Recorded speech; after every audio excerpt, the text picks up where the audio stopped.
Hello, ladies and gentlemen. Lexicon here, and well, this isn't technically the Ringside report, but I did want to hop on here real quick and kind of give my thoughts on Final Battle and let you in on what you can be what you can expect going forward from the Ringside report.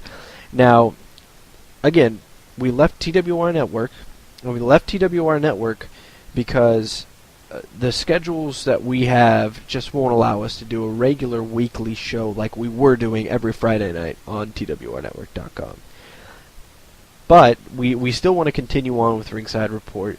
It's just for the next 3-4 months, it's going to be whenever we can do it, we can do it. And I know I've explained that before, but I just kind of want to hammer that home. We're not leaving. We're not going away. We're not dissolving.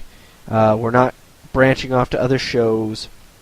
What's happening here is basically we're trying to get our lives, our personal lives, in order so that we can do this on a regular basis. And we felt that, it just wasn't going to be fair for everyone involved with the schedule that we have now. In fact, I've been trying to line up an episode with Lee, and it's either I'm busy because I just moved into my new house, so I'm busy moving stuff or unpacking boxes and, tons of stuff to do on my end. He's got his own deal brewing on his end, and it just hasn't worked out so far. But I do want to let you guys know that we're not going anywhere. We plan to do at least bi-weekly when everything gets sorted out. At least I'm hoping so. But what I wanted to say as far as the next episode, when it will be, I don't know. We thought it might be tonight, but things just didn't work out tonight.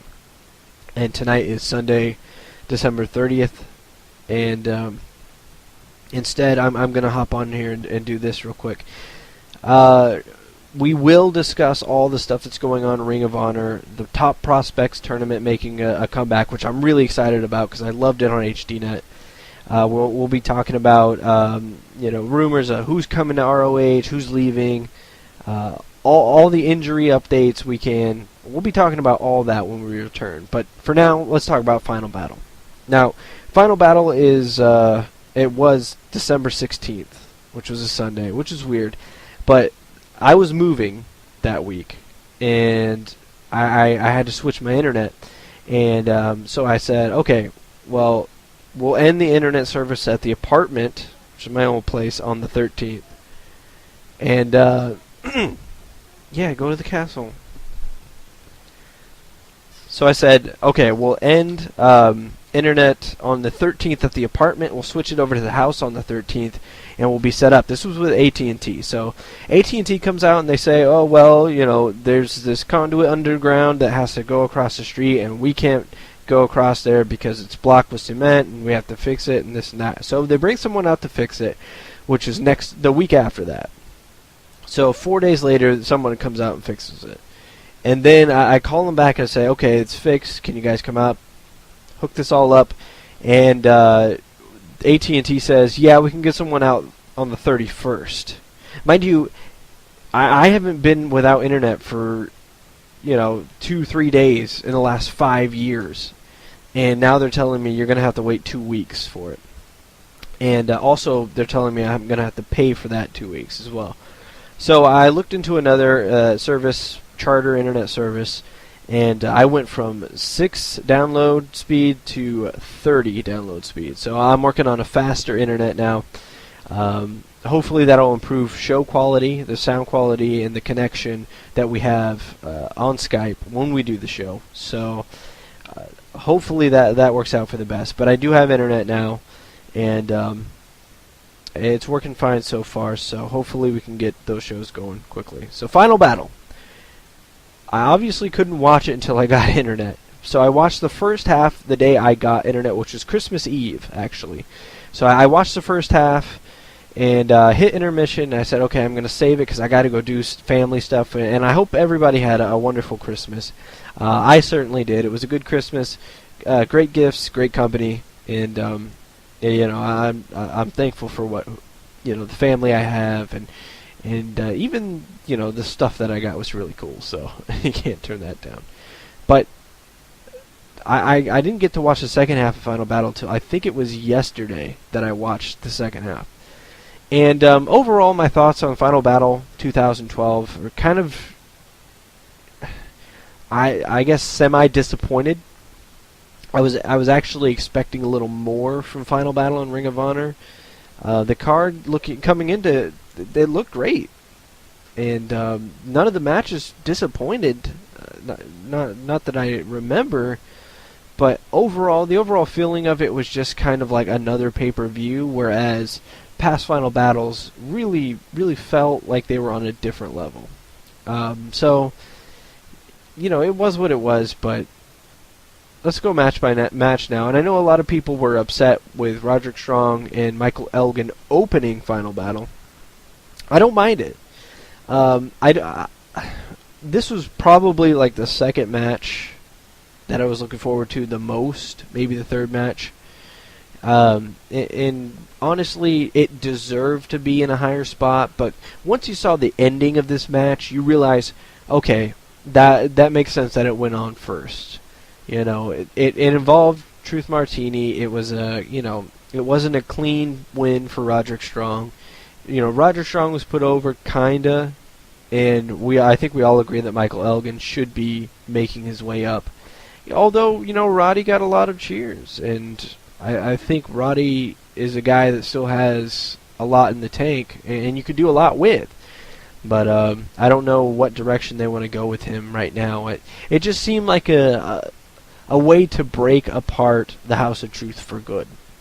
And I hope it is broken apart for good. I hope Truth finds somebody else and continues on with the House of Truth, because I love Truth Martini. He's a great manager, a great talker.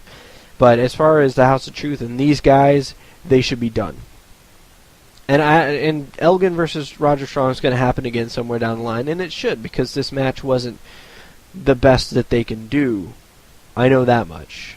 And I don't know if it goes to street fight levels, like when Roderick fought Eric Stevens back in the day, and they had that crazy fight without honor.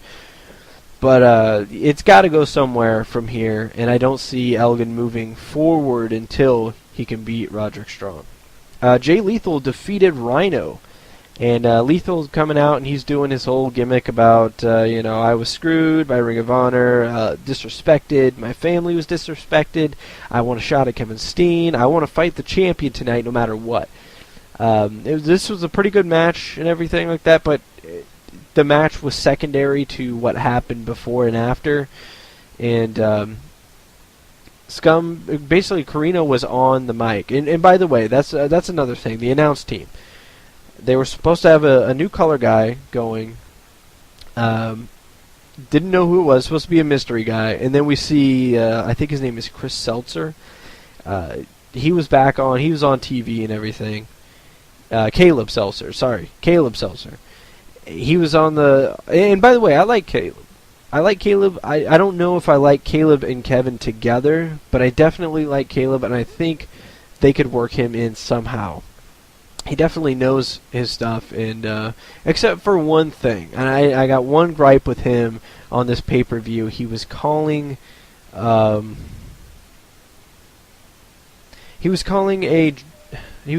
guillotine headlock a dragon sleeper, and that really bugged me. But anyway, Carino was joining in on commentary. And, Carino's great on commentary, but he kept taking jabs at Caleb and this and that. He kind of, he was doing his job of getting Scum over as the annoying people. But, Scum jumps in the ring, and they hold Jay Lethal up, and Rhino just gores the hell out of Jay Lethal. And this all sets up something that happens later on in the night, so... We'll come back to this and talk about Lethal some more. Artie Evans defeated Prince Nana. This was actually a better match than I expected. I know that both of these guys are trained professional wrestlers, but I haven't seen Prince Nana wrestle in forever. And Artie Evans, he is what he is. He's not a bad wrestler, but he's also kind of more involved with the theatrics, and I think he's a great manager. When you get these two in the ring together, though, they do put on a pretty entertaining match. And, I wasn't mad at this match at all. We saw a return for Ernie Osiris, and, QT Marshall came down to the ring with Artie Evans. And we even saw Tommaso Ciampa cameo. He came out of the crowd, and he was going after Evans and QT, and that was a cool moment. That was well done. And, Ciampa's going to be a big thing in the professional wrestling business. And this injury was a major setback. Major setback. But he's on schedule to return quicker than expected. So I really look forward to seeing him again. Because he was really stuck in a rut when he left with Jay Lethal and doing that thing over and over again. Let's see. Wrestling's Greatest Tag Team defeated B.J. Whitmer and Rhett Titus. Good match. Good street fight. And probably my favorite Wrestling's Greatest Tag Team match they've had in ROH. Outside of that Four Corners Tag Team match they had a year or so ago. This match right here was great. They brought in the Christmas trees, the candy canes, the ornaments. It was festive, it was fun, it was brutal, and that final bump that B.J. Whitmer took through the table, where he couldn't get himself flipped over and went head first into that table. It was sick. It was scary. Thankfully, he's okay. But I want to address something that I've heard a lot from people on Twitter. It's the whole notion of that's an unnecessary bump. It was a stupid bump. This and that and this and that. Okay, saying something's a stupid bump, okay, I guess I can kind of give it to you. But unnecessary? Everything they do in that ring is unnecessary. Literally, they could just taunt for 5 minutes straight, do a finger poke of death, and the match could be over. And that's it. Because people say, all people pay for is the charisma and the characters and this and that. I think that's bullshit. But if that's your notion you're going with, every single bump taken is unnecessary. Who's to say one isn't unnecessary over the other? It's semantics. It's bullshit. Yeah, he got hurt off this, but there's other bumps that happened in the night that people didn't get hurt, but they could have. And if they got hurt, then we'd hear the same thing. It's just the fact that something actually happened, and people saying, "Oh, in retrospect, that's a stupid bump." Well, in retrospect, you can say everything. Hindsight's 20/20. But all in all, I'm glad he's okay. I really like B.J. Whitmer, and I'm glad they brought him back. And I wasn't too high, if you remember, B.J. Whitmer and Rhett Titus as a tag team. Wasn't too high on them, but that's mainly for Rhett Titus. But they both did well in this situation, in this setting. Alright, Mike Bennett defeated Jerry Lynn. And this is Jerry Lynn's last match in Ring of Honor ever. Former ROH World Champion in 2009. The match was what it was, and I hate to say that because it's so vague, and anybody can say it was what it was. But honestly, it was a good match. They got their spots in. Sucks that Lynn had to lose, but it makes sense. You don't want to put over a guy who's leaving. But it made sense. Everything was pretty much on point. The main thing, and this really sank my heart when I saw this, was Jerry Lynn coming out in the Under Armour blue shirt. And you see so many of these guys that they shouldn't be wrestling at their age, but they come out and they wrestle with a shirt on. And that's just sad to see. But Jerry's still great. He's still a good wrestler. But overall, that kind of saddened it for me. But my spirits were brought back up at the end of the match when they presented Jerry Lynn with a Lifetime Achievement Award from Ring of Honor. And, the stories that were swapped back and forth between him and Nigel were great. It was a good moment. It wasn't forced at all, and I think that's what made it special. Now, after this match, Jay Lethal comes out to address Nigel McGuinness because he says, "I've been hunting you down in the back. You've been dodging and ducking me. I can't get a hold of you. Well, now you have to listen to me. I want the world champion tonight. I'm going to fight him regardless. Ring of Honor's disrespecting me and my family. What do you expect me to do? Are you expect me to just stand off to the side and take it? No, that's not going to happen." So Nigel said, "I can't do anything." Kevin Steen put it as a stipulation that he does not have to fight you ever again, and that's the way it is until he loses the world championship. So the best I can do is, if El Generico wins, you're first in line to get a title shot. Well, that wasn't good enough for Nigel.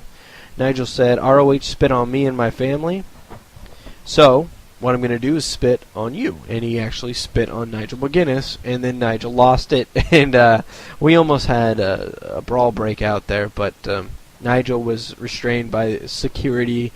The crowd wanted to see Nigel go at Lethal, and this is an interesting way that they're taking Jay Lethal's character, kind of from the guy who, okay, let's start from the beginning. He's the guy that came from TNA, who wasn't used right, and now he comes to ROH where he can wrestle again, and he goes, I still remember he first showed up, Big Pop, Macho Man was, that was going on, and he hit the elbow drop, and that was great. Now fast forward to where he's getting stale, he's overstayed his welcome a bit, he's kind of gotten to the same habits over and over again, and people are tired of seeing it. So now what do you do with him? Do you turn him heel? Do you keep him face but give him those, that thing to fight for, the killer instinct, if you will? I don't know where they go from here with Jay Lethal. Obviously, he's not going to stop until he gets a world title shot, and obviously he's going to get one soon. I don't know if I'm comfortable with saying that Jay Lethal is a Ring of Honor world champion. Not that he doesn't have the talent, not that he doesn't have charisma, but it just doesn't feel right now. And I don't know if because I always say a build for a world title is always more important than the reign. Because it's the build that people pay to see. You look at the ratings in the Monday Night Wars and the Attitude Era when Stone Cold Steve Austin was gunning for the World Championship. They rise, they climb that mountain. Then when he actually won it, they leveled off or even went down a bit. And, they had to keep going and find it interesting. And that they actually did a really good job with his reign of keeping him as the underdog. Because the odds were always stacked against him. Kevin Steen, you look at it the same way. Even my colleague Lee says, "Well, I'm not digging this reign so far," and this and that. And I can't say that I am necessarily either. I don't think it's been a bad reign, but it certainly hasn't lived up to the hype. But the hype was so great, and the hype, that's what sold. That's what got people in, was the thought of Kevin Steen taking that championship. And even though he took the championship finally, it's just people would rather see him be the underdog. The guy that the guy that can't win the championship because he's not the status quo. He's not built. He can't do certain moves and this and that. So as far as Lethal though, they're gonna have to sell me on that a bit more. So Mike Mondo came out and kind of addressed the crowd and said, "Hey, I'm hurt, but a year's worth of rehabilitation has now turned into 5 weeks, and I'm going to be back real soon." And the crowd didn't really respond too much to Mondo. I think it would have been better if he would have played up the fact that he was from New York and I was going to be out for a year. I got 5 weeks now because I'm New York tough and this and that. That's cheap, but you kind of have to go for cheap right now because this New York crowd is a whole different sector of fans than the ones that are watching on TV or the internet. Now, some of those guys that go there, they might watch on the internet and they might keep up with TV and this and that. For the most part, though, they're people that have been going to ROH shows for a long time, and they go for the live experience, not necessarily because of the stories that are built up, but for the matches that they book. Essentially, every time you go to New York, you have to book a supercard to sell it. And I think the selling point for this was Steen versus Generico and Ladder War, because you knew it was going to be nuts. I don't think many of the other matches really sold anybody in the door. Maybe the American Wolves reunion? I don't know. But back to Mondo. Bobby Fish and Kyle O'Reilly come out and they start talking trash on Mike Mondo. And Kyle, I believe it was, swept the leg of Mondo and he's down. And out comes Davey for the save. And sooner or later, there comes Eddie. Because basically Fish was saying, I overheard in the back, he's not going to be coming tonight. Eddie's not going to be coming. The Wolves reunion is not happening. It's a handicap match, this and that. So Eddie comes out, surprise, Wolves are back. And fantastic match. A little all over the place, but that's normally a tag team match in Ring of Honor. But the crowd loved it. The crowd absolutely loved the Wolves, and they were digging the fact that they're back together. They loved the match, and I would probably say this could rival the main event for match of the night. Certainly the main event was something else based on the shock value of everything. I don't know if I'd put that ladder match over the Final Battle 2010 match between Steen and Generico, but it was something else to see, that's for sure. But the Wolves defeated O'Reilly and Fish, and I know Lee and I had this conversation. I said the Wolves have to win this. It's not that I'm opposed to O'Reilly and Fish as a tag team or them progressing as a tag team, but the Wolves have to win. They're the American Wolves, and Fish and O'Reilly have been together for a few weeks to a month or something like that. You just don't have that tag team beat the Wolves, who have been together for years, and they're a special tag team for sure. So moving on though, and this is a match that angered a lot of people, and certainly shocked me a bit. Matt Hardy defeated the ROH Television Champion Adam Cole, and he didn't do it cleanly, thank God. But this match was a lot better than I figured it would be. There was a spot or a sequence where Hardy kept going after the side effect, or going for the side effect. He hit 5 in a row, I think, on Adam Cole, and Cole kept kicking out. I don't think it really had the effect they wanted it to, but it certainly is a sequence that stuck out in my mind. But the way Matt Hardy won, and this is good heel, this is good heat. He took the ref's shirt, kind of pulled it over his head like a hockey fight, and kind of pushed him off to the side. And while the ref was struggling with his shirt, Hardy kicked Cole in the testicles. He kicked the man in the testicles, and then he got the small package, no pun intended, for the win. And Matt Hardy is continuing on in ROH. He's got a date for Milwaukee. He's going to be at the TV tapings, which are in about a week. And, love him or hate him, Matt Hardy is sticking around for at least a little while in Ring of Honor. I don't know if it's going to go very far or if he's going to become a regular roster member. One thing that I'm really interested in seeing, though, is how people react to Matt Hardy being on the card in terms of, are they going to come pay to see Matt Hardy? Is Milwaukee going to be a larger gate this time because Matt Hardy is there? Or, I don't know if we'll ever be able to tell that, but I think the gate will be larger this time around anyway, because they had a great show last time out. They're coming back, and they seem to be on a roll. People seem to be digging this new direction, quote-unquote, that they're going in. So we'll have to wait and see, I guess. But ROH World Tag Team titles were on the line as Scum defended against Briscoes and Coleman and Alexander. Briscoes won the titles, which, again, was a shock. 8-time ROH Tag Team Champions. I think a lot of people were mad at the fact that the Briscoes won, mainly because they've held it for so long and they didn't need to hold it at this moment. When the way they're going, though, I kind of beg to differ, because if you're doing this whole honor lives angle where, you're trying to get things back in order, you're trying to get things back to the way they were, it makes sense to put the titles on the most tenured tag team in Ring of Honor history, and certainly the most decorated tag team in Ring of Honor history as well. It just makes sense to put it on them. Now, I would have loved to have seen CNC get the title win. I believe in that tag team. It's not their time, I guess. So, that sucks for them, but at the same time, this is an odd situation that Ring of Honor is in right now. So, either you keep the titles on Scum, or you put it on the guys who have been there the longest.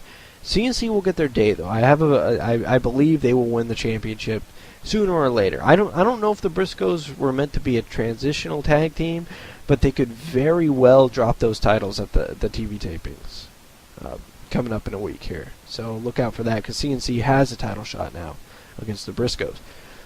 And finally, the ROH World Tag Team Championship is on the line when Kevin Steen, or was on the line I should say, when Kevin Steen defeated El Generico in Ladder War 4.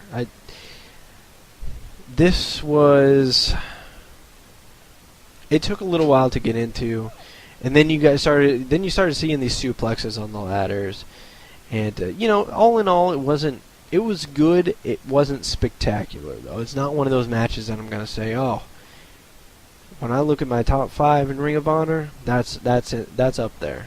It wasn't, but it was. It did what it was meant to do, and for that I have to commend it. Kevin Steen retains the title. A lot of people, including myself, and even Lee, were like, okay, well, Lethal says he's going to fight the world champion no matter what. So we were thinking El Generico wins the title. He comes back down with the title. Here comes Jay Lethal, fights, cashes in his survival of the fittest shot, and then wins the title. Because we knew they weren't going to give it to Generico without a contract. Now, we didn't know if Generico had signed a contract or not, but more than likely he didn't.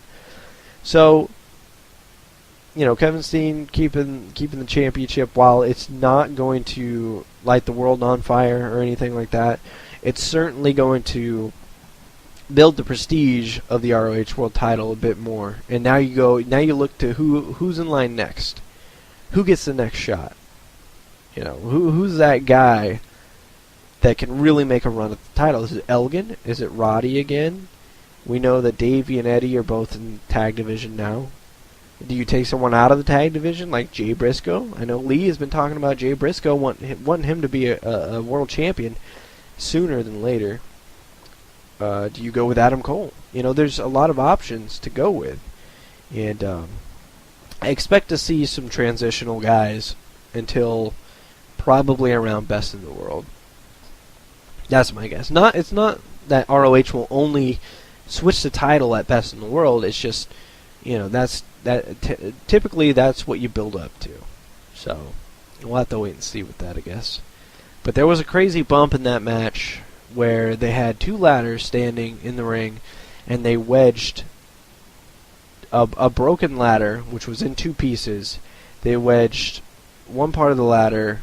It actually might have been 2 ladders, but they wedged one of the ladders in between the 2 standing ladders to make kind of like a table, I guess.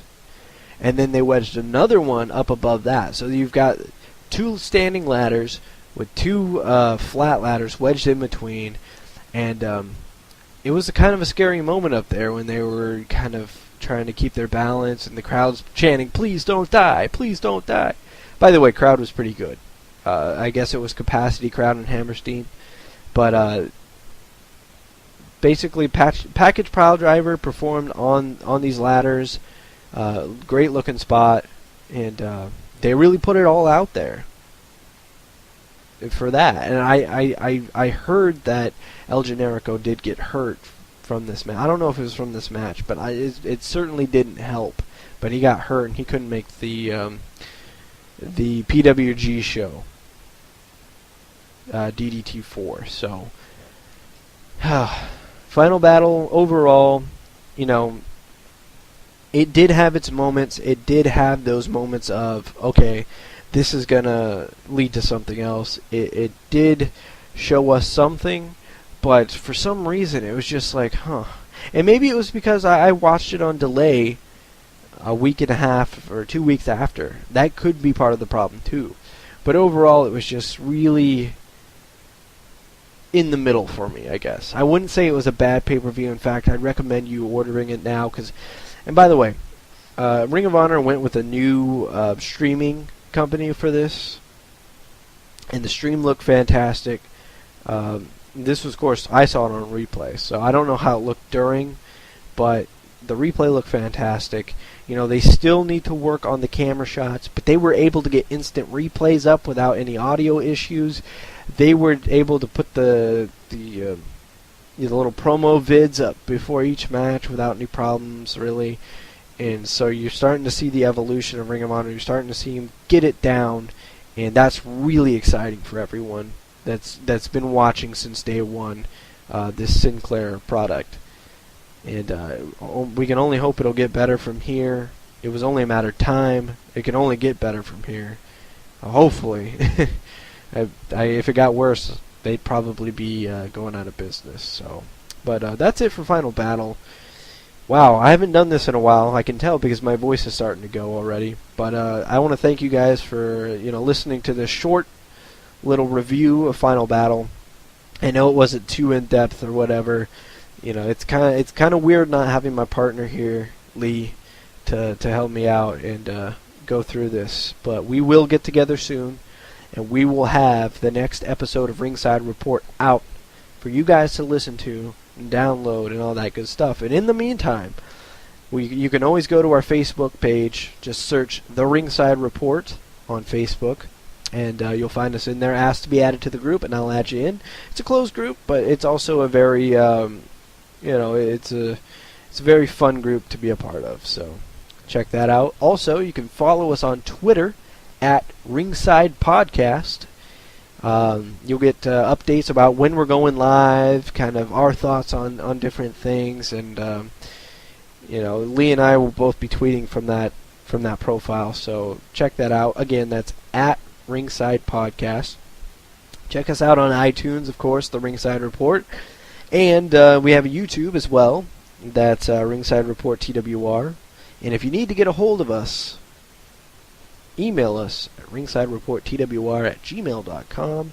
Yes, we are no longer a part of the TWR network. We are on our own. We are independent, solo, and that's just the way it feels best.